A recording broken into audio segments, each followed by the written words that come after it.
खैले रहे क्रिया आइब नहीं भिरिया तो काहे पगलाइल बा।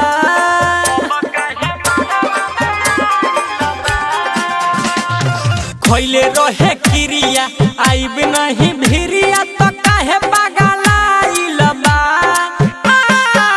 यारवा हमारो ये सखी अब काहे मरवा में आइल बा। यारवा हमारो ये सखी अब काहे मरवा में आइल बा। अब काहे मरवा में आइल बा।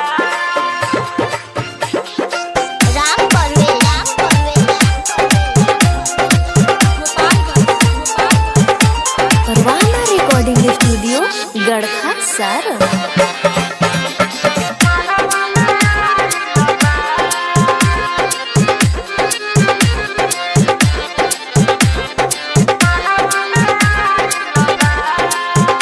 डर लागता राज जनी खोले हो बात प्यार वाला ही हमत बोले हो।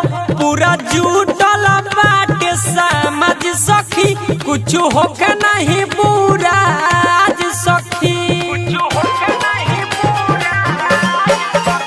डर लागता राज जनी खोले हो बात प्यार वाला ही हमत बोले हो।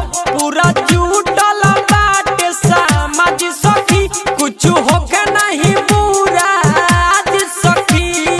धर के करे जा करता कहे जाऊ पी के भकुआइल बा। यारवा हमारो ये सखी अब काहे मरवा में आइल बा। यारवा हमारो ये सखी अब काहे मरवा में आइल बा।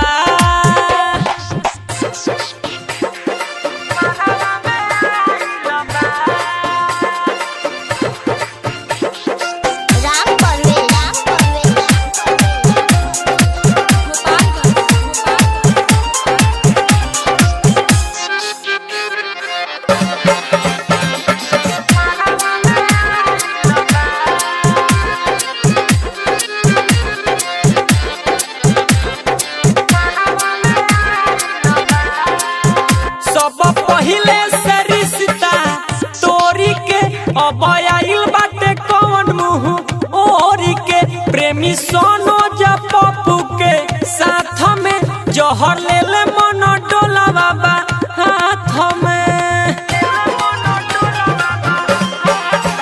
सब पहिले से रिश्ता तोरी के अब आइल बाटे कौन मुँह ओरी के। प्रेमी सोनो जब पप्पू के साथ में जहर ले ले मन डोला बाबा हाथ में। करी जति कुछ तो सबके फंसाई मन घबराइल बा।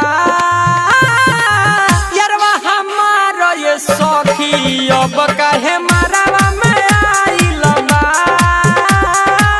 यारवा हमारो ये सखी अब काहे मरवा में आइल बा। खैले रहे क्रिया आइब नहीं भिरिया तो काहे पगलाइल बा। यारवा हमारो ये सखी अब काहे मरवा